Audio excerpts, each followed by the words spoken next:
নামাজরত অবস্থায় সিজদায় গেলেন।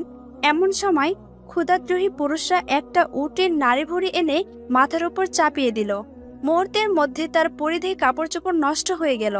নাড়ি ভুড়ি চাপে কোনোভাবে রাসূল সাল্লাল্লাহু আলাইহি ওয়াসাল্লাম মাথা তুলতে পারছিলেন না। বিশ্বনবী হযরত মুহাম্মদ সাল্লাল্লাহু আলাইহি ওয়াসাল্লাম এমন দৃশ্য দেখে কুরাইশরা অট্টহাসিতে ভেঙে পড়ল। হযরত ফাতিমা রাদিয়াল্লাহু তাআলা আনহা খবর পেয়ে সেখানে উপস্থিত হলেন এবং পিতার এরূপ অবস্থা দেখে নিজেকে স্থির রাখতে পারলেন না। তিনি তৎক্ষণাৎ চোখের পানি মুছতে মুছতে বিশ্বনবী হযরত মুহাম্মদ সাল্লাল্লাহু আলাইহি ওয়াসাল্লামের মাথার উপর থেকে নাড়ি ভুড়িগুলো সরিয়ে ফেলে দিলেন। নাড়ি ভুড়ি ফেলে দিয়ে মনের চাপা ক্ষোভ দূর করতে পারলেন না, বরং পিতার পাশে দণ্ডায়মান হয়ে কঠোর ভাষায় তাদেরকে তিরস্কার করতে লাগলেন। হযরত ফাতিমা রাদিয়াল্লাহু তাআলা আনহা তিরস্কারমূলক কথা শুনে ক্ষুধাদ্রোহী কাফিররা লজ্জিত হয়ে সেখান থেকে চলে গেলেন। ঐতিহাসিক ইহুদিদের যুদ্ধের সময় কাফিররা পাথর মেরে বিশ্বনবী হযরত মুহাম্মদ সাল্লাল্লাহু আলাইহি ওয়াসাল্লামকে আহত করেন। এমনকি পাথরের আঘাতে তার পবিত্র দ্বন্দ্ব মোবারক ভেঙে যায়। রাসূল সাল্লাল্লাহু আলাইহি ওয়াসাল্লামের আহত হওয়ার সংবাদ পেয়ে হযরত ফাতিমা রাদিয়াল্লাহু তাআলা আনহা অস্থির হয়ে পড়লেন। ওই মুহূর্তেই তিনি উহুদ ময়দানে উপস্থিত হলেন। হযরত ফাতিমা রাদিয়াল্লাহু তাআলা আনহা উহুদ ময়দানে উপস্থিত হয়ে দেখতে পেলেন তার আব্বাজানের পবিত্র দ্বন্দ্ব এবং কপাল মুবারক হতে অঝরে রক্ত পড়ছে। অজ্ঞান হয়ে তিনি মাটিতে পড়ে আছেন। এমন হৃদয়গ্রাহী দৃশ্য দেখে হযরত ফাতিমা রাদিয়াল্লাহু তাআলা আনহা বিশ্বনবী হযরত মুহাম্মদ সাল্লাল্লাহু আলাইহি ওয়াসাল্লামের পবিত্র মাথা মুবারক নিজের কোলের উপর তুলে নিলেন। তার দু চোখ থেকে ঝরঝর করে পানি পড়ে বক্ষস্থল প্লাবিত হয়ে গেল। ইসলামের বীর সৈনিক হযরত আলী রাদিয়াল্লাহু তাআলা আনহু ঢালে করে পানি নিয়ে আসলেন। সে পানি ধারায় ফাতেমা রাদিয়াল্লাহু তাআলা আনহা তার আব্বাজানের ক্ষতস্থান ধৌত করে দিলেন। এমনই ভাবে আরো বহু ঘটনা রয়েছে যে ফাতেমা রাদিয়াল্লাহু তাআলা আনহা তার জীবনের পিতামাতার বিপদ আপদ দেখলে নিজেকে সুস্থ রাখতে পারতেন না, যার কারণে নবী করিম সাল্লাল্লাহু আলাইহি ওয়াসাল্লাম তার এই কলিজার টুকরা মেয়েটিকে প্রচন্ড মহব্বত করতেন। এমনকি রাসূল সাল্লাল্লাহু আলাইহি ওয়াসাল্লাম সাহাবীদের উদ্দেশ্যে বলতেন, আমার কলিজার টুকরা নয়নের মনে হযরত ফাতেমা হলো আমার দেহের অংশ বিশেষ। তাকে যে ব্যক্তি রাগান্বিত করলো মনে রাখবে সে আমাকে কষ্ট দিয়ে আমার সাথে সম্পর্কের অবনতি ঘটালো। হযরত ফাতেমা রাদিয়াল্লাহু তাআলা আনহা বোনের বিবাহ হয়ে যাওয়ার পর পিতামাতার সংসারে একমাত্র ফাতেমা ছিলেন স্নেহ মমতার অধিকারিণী। পিতামাতা উভয়ই স্নেহ মমতা পেয়ে হযরত ফাতেমা রাদিয়াল্লাহু তাআলা আনহা আনন্দের জীবন কাটাতে লাগলেন। কিন্তু তার এই সুখ বেশিদিন স্থায়ী হলো না, কেননা হযরত খাদিজা রাদিয়াল্লাহু তাআলা আনহা বিভিন্ন রোগে শোকে অতিশয় দুর্বল হয়ে পড়লেন। একদিকে বার্ধক্য, অন্যদিকে বিভিন্ন ধরনের রোগ, যার কারণে আস্তে আস্তে হযরত খাদিজা রাদিয়াল্লাহু তাআলা আনহা শরীর দুর্বল হয়ে পড়লেন। হযরত খাদিজা রাদিয়াল্লাহু তাআলা আনহা রোগে আক্রান্ত হয়ে বিশ্বনবী হযরত মুহাম্মদ সাল্লাল্লাহু আলাইহি ওয়াসাল্লামের সেবা যত্ন করতে পারছেন না বলে সর্বদা দুঃখ করতেন এবং কান্না ভেজা কণ্ঠে আল্লাহর দরবারে বলতেন, হে আল্লাহ, আমি জীবনের শেষ প্রান্তে এসে উপস্থিত হয়েছি। আমার জীবনের জন্য কোনো মায়া নেই। আমার আফসোসের বিষয় হলো জীবনের শেষ মুহূর্তে বিশ্বনবী হযরত মুহাম্মদ সাল্লাল্লাহু আলাইহি ওয়াসাল্লামের চরণ সেবা হতে বঞ্চিত হলাম। আমার মতো হতভাগিনী নারী এই পৃথিবীতে আর একটিও খুঁজে পাওয়া যাবে না। খাদিজা রাদিয়াল্লাহু তাআলা আনহার আবেগ জড়ানো কান্না ভেজা কণ্ঠে কথাগুলি শুনে কিশোরী কন্যা হযরত ফাতেমা রাদিয়াল্লাহু তাআলা আনহা মায়ের হৃদয়ের চাপা কষ্ট অনুধাবন করতে পেরেছিলেন। তাই কিশোরী কন্যা হযরত ফাতিমা রাদিয়াল্লাহু তাআলা আনহা মাকে বললেন, আম্মাজান, আপনি চিন্তা করবেন না, আপনার স্থানে আমি সর্বদা আব্বাজানের খেদমত এবং পরিচর্যা করব। আমার জীবন থাকতে আব্বাজানের খেদমতের কোনো ত্রুটি হবে না। মৃত্যুর পথযাত্রী হযরত খাদিজা রাদিয়াল্লাহু তাআলা আনহা মেয়ের কথা শুনে খুবই আনন্দিত হলেন। হাসি মুখে মেয়েকে বললেন, হে ফাতেমা, তুমি আমার প্রাণের মা। এই পৃথিবী হতে আমি চলে যাওয়ার পর কোনো দুঃখ করবে না, বরং আমার মাগফিরাতের জন্য সর্বদা দোয়া করবে। তবে তোমার কাছে আমার শেষ অনুরোধ হলো, আমার মৃত্যুর পরে তোমার আব্বাজানের খেদমত এবং সেবা যত্নের ভার তুমি গ্রহণ করবে। মনে রেখো, তোমার আব্বার খেদমত এবং সেবা যত্ন করলে ইহকাল এবং পরকালে তোমার কল্যাণ হবে।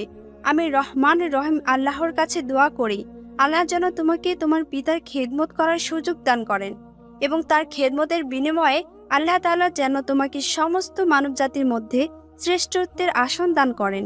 তোমার সুনাম সুখ্যাতি যেন পৃথিবীর বুকে চিরদিন অক্ষয় হয়ে থাকে। হযরত ফাতেমা রাদি আল্লাহ তাআলা আনহার বয়স তখন মাত্র 11 বছর।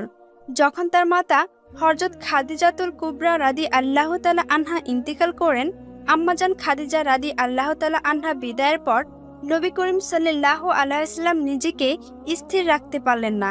মনে হতো যেন রাসূল সাল্লাল্লাহু আলাইহি ওয়াসাল্লামের অন্তর ভেঙে চৌচির হয়ে গিয়েছে। এদিকে মাতৃহারা হযরত ফাতেমা রাদি আল্লাহ তাআলা আনহা দুঃখে কষ্টে একেবারে ভেঙে পড়লেন। কেননা খাদিজা রাদি আল্লাহ তাআলা আনহা তার এই মেয়েকে অন্তরের অন্তঃস্থল দিয়ে ভালোবাসতেন, আর ফাতেমা রাদি আল্লাহ তাআলা আনহা মাকে জীবন দিয়ে ভালোবাসতেন। একবার ফাতেমা রাদি আল্লাহ তাআলা আনহা মায়ের কথা মনে করে কান্না ভেজা কণ্ঠে নবী করিম সাল্লাল্লাহু আলাইহি ওয়াসাল্লামকে বললেন, আব্বাজান, আমার যখনই আম্মাজানের কথা মনে পড়ে তখনই আমার কিছুই ভালো লাগে না। আপনি হযরত জিবরাইল আলাইহিস সালামের নিকট জিজ্ঞেস করে দেখেন আমার আম্মাজান কেমন আছেন। মাতৃহারা হযরত ফাতেমা রাদি আল্লাহ তাআলা আনহার এমন কথা শুনে বিশ্বনবী হযরত মুহাম্মদ সাল্লাল্লাহু আলাইহি ওয়াসাল্লামের অন্তরে খুবই ব্যথা পেলেন। আদরের দুলালিকে আবেগ ভরা কণ্ঠে স্নেহের সুরে সান্ত্বনা দিয়ে বললেন, হে ফাতেমা, তোমার মায়ের মতো মা এই পৃথিবীতে কজন আছে? তুমি কি তা একবার ভেবে দেখেছো? আমার দৃঢ় বিশ্বাস রহমানের রহিম আল্লাহ তাআলা বেহেশতের মধ্যে তোমার মাকে শান্তিতে রেখেছেন। তুমি তার জন্য কোনো দুঃখ করবে না, বরং সর্বদা তার মাগফিরাতের জন্য সর্বদা আল্লাহ তাআলার কাছে প্রার্থনা করবে। অতঃপর হযরত মুহাম্মদ সাল্লাল্লাহু আলাইহি ওয়াসাল্লাম মক্কা থেকে হিজরত করে মদিনায় আসেন। তখন হযরত ফাতেমা রাদি আল্লাহ তাআলা আনহার বিয়ের বয়স হয়েছিল। এই কারণে হযরত ফাতেমা রাদি আল্লাহ তাআলা আনহার জন্য বিবাহের প্রস্তাব আসা শুরু হলো। বহু দূর দূরান্ত হতে শিক্ষিত, ধনবান, সুদর্শন যুবক হযরত মুহাম্মদ সাল্লাল্লাহু আলাইহি ওয়াসাল্লামের আদরের কন্যা কলিজার টুকরা ফাতেমা রাদি আল্লাহ তাআলা আনহাকে বিবাহ বন্ধনে আবদ্ধ করার জন্য অধীর আগ্রহে প্রস্তাব পাঠাতে লাগলেন। এমনকি আনসার এবং মুজাহির সাহাবীরাও নবী করিম সাল্লাল্লাহু আলাইহি ওয়াসাল্লামের কাছে প্রস্তাব পেশ করলেন। কিন্তু মহানবী হযরত মুহাম্মদ সাল্লাল্লাহু আলাইহি ওয়াসাল্লাম কোনো কথা না দিয়ে চুপচাপ থাকলেন। অবশেষে হযরত আলী রাদি আল্লাহ তাআলা আনহু বিয়ের জন্য আবেদন করলেন। হযরত আলী রাদি আল্লাহ তাআলা আনহু আবেদন করার সাথে সাথে হযরত মুহাম্মদ সাল্লাল্লাহু আলাইহি ওয়াসাল্লাম বললেন, বিবাহের মোহরানা আদায় করার মতো তোমার নিকট কি আছে? হযরত আলী রাদি আল্লাহ তাআলা আনহু বললেন, আমার কাছে একটি ঘোড়া আর একটি বর্ম ছাড়া আর কিছুই নেই। তখন রাসূল সাল্লাল্লাহু আলাইহি ওয়াসাল্লাম বললেন, যুদ্ধের জন্য অবশ্যই ঘোড়া দরকার, তাই তুমি বর্ণটি বিক্রি করতে পারো। এই নির্দেশ পেয়ে হযরত আলী রাদি আল্লাহ তাআলা আনহু আদবের সাথে সেখান থেকে বিদায় নিলেন। অতঃপর হযরত আলী রাদি আল্লাহ তাআলা আনহু অনেক খোঁজাখুঁজি করে উপযুক্ত গ্রাহক না পেয়ে বর্মটি নিয়ে পরের দিন হযরত মুহাম্মদ সাল্লাল্লাহু আলাইহি ওয়াসাল্লামের দরবারে উপস্থিত হলেন। ওই মুহূর্তে রাসূল সাল্লাল্লাহু আলাইহি ওয়াসাল্লামের দরবারে হযরত আবু বকর সিদ্দিক রাদি আল্লাহ তাআলা আনহু, হযরত উমর রাদি আল্লাহ তাআলা আনহু এবং হযরত উসমান রাদি আল্লাহ তাআলা আনহু সহ আরও অনেক সাহাবী উপস্থিত ছিলেন।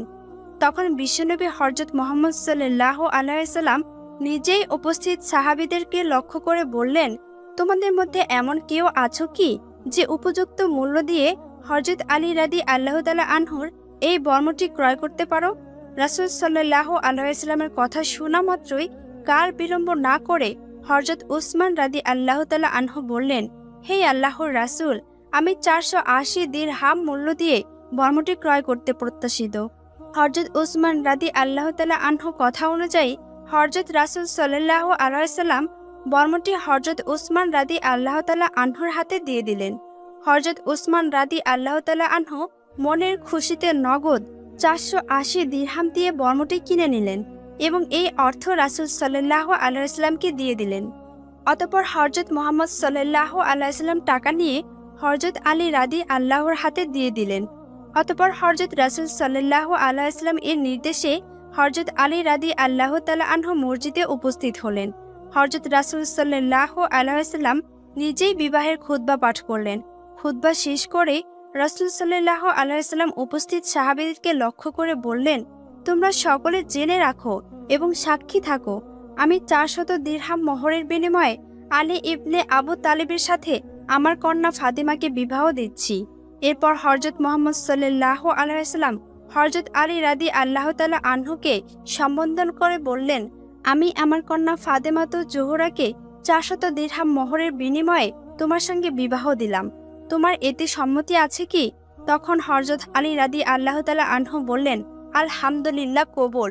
শুভ বিবাহের আনুষ্ঠানিকতা শেষ হবার পর রাসূল সাল্লাল্লাহু আলাইহি ওয়াসাল্লামের প্রিয় জামাতা হযরত আলী রাদিয়াল্লাহু তাআলা আনহুকে আপন নিজ গৃহে নিয়ে গেলেন।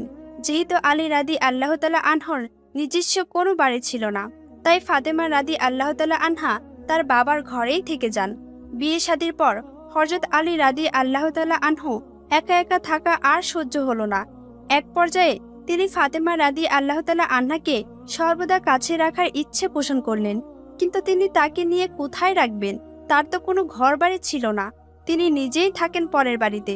হযরত আলী রাদিয়াল্লাহু তাআলা আনহু নিজে চলতে পারে না। নিজে যখন চলতে পারে না, তখন অন্যের দায়িত্ব কিভাবে নেবেন? তার অবস্থা এমন হয় যে একবেলা আহার করেন আর 3 বেলা পেটে পাথর বেঁধে থাকেন। এসব চিন্তা করে হযরত আলী রাদিয়াল্লাহু তাআলা আনহু নিজেকে অসহায় ভাবতে শুরু করলেন। বিবাহের পর স্ত্রী স্বামীর বাড়িতে না থেকে পিত্রালয়ে থাকবেন, এটা স্বামীর জন্য কখনোই ভালো বিষয় নয়। মনে মনে অনেক চিন্তা করলেও ফাতেমা রাদিয়াল্লাহু তাআলা আনহার কথা মনে করলে তাকে সার্বক্ষণিক কাছে পাওয়ার জন্য মন ব্যাকুল হয়ে ওঠে। ফলে হযরত আলী রাদিয়াল্লাহু তাআলা আনহু মনের সংকল্প ঝেড়ে ফেলে দিয়ে তিনি ইচ্ছে করলেন যেভাবেই হোক তিনি স্ত্রীকে তার ঘরে নিয়ে আসবেন। শেষ পর্যন্ত হযরত আলী রাদিয়াল্লাহু তাআলা আনহু প্রিয়তমা স্ত্রী হযরত ফাতেমা রাদিয়াল্লাহু তাআলা আনহাকে নিয়ে স্বাধীনভাবে ঘর সংসার করার জন্য একটি ভাড়া বাড়ি নিলেন। কিন্তু মনের মধ্যে আশার জাল বললেও অতিশয় লাজুক হযরত আলী রাদিয়াল্লাহু তাআলা আনহু রাসূল সাল্লাল্লাহু আলাইহি ওয়াসাল্লামের কাছে গিয়ে বলতে পারলেন না যে আপনার কলিজার টুকরো মেয়েকে আপনার ঘর হতে আমার ভাড়া করা ছোট্ট বাড়িতে নিয়ে যাব। হযরত আলী রাদিয়াল্লাহু তাআলা আনহু হযরত ফাতেমা রাদিয়াল্লাহু তাআলা আনহাকে তার গৃহে নিয়ে আসার বিষয়টা নিয়ে সব সময় গভীর চিন্তায় নিমগ্ন থাকতেন। এক পর্যায়ে হযরত আলী রাদিয়াল্লাহু তাআলা আনহুর ছোট ভাই হযরত আকিল রাদিয়াল্লাহু তাআলা আনহু তার ভাইয়ের মনের চঞ্চলতা দেখে বুঝতে পারলেন, যার কারণে তিনি একদিন ভাইকে বললেন, আমার মনের একান্তিক ইচ্ছা আপনি আপনার স্ত্রীকে নিজের বাড়িতে নিয়ে আসুন। ভাইয়ের কথা শুনে হযরত আলী রাদিয়াল্লাহু তাআলা আনহু রাসূল সাল্লাল্লাহু আলাইহি ওয়াসাল্লামের অনুমতির কথা বললেন। আকিল রাদিয়াল্লাহু তাআলা আনহু ভাইয়ের এমন কথা শোনা মাত্র হযরত আলী রাদিয়াল্লাহু তাআলা আনহুকে নিয়ে উম্মুল মুমিনিন হযরত আয়েশা রাদিয়াল্লাহু তাআলা আনহার ঘরে চলে গেলেন। আকিলের মুখে হযরত আলী রাদিয়াল্লাহু তাআলা আনহার বাসনার কথা শুনে হযরত আয়েশা রাদিয়াল্লাহু তাআলা আনহা রাসূল সাল্লাল্লাহু আলাইহি ওয়াসাল্লামের দরবারে উপস্থিত হলেন।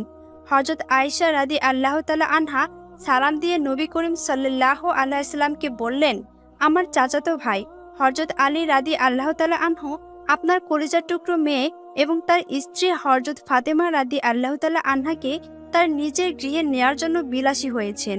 কিন্তু হযরত আলী রাদিয়াল্লাহু তাআলা আনহু অতিশয় লাজুক বলে এই বিষয়ে আপনাকে জানাবার মতো সাহস করতে পারছেন না।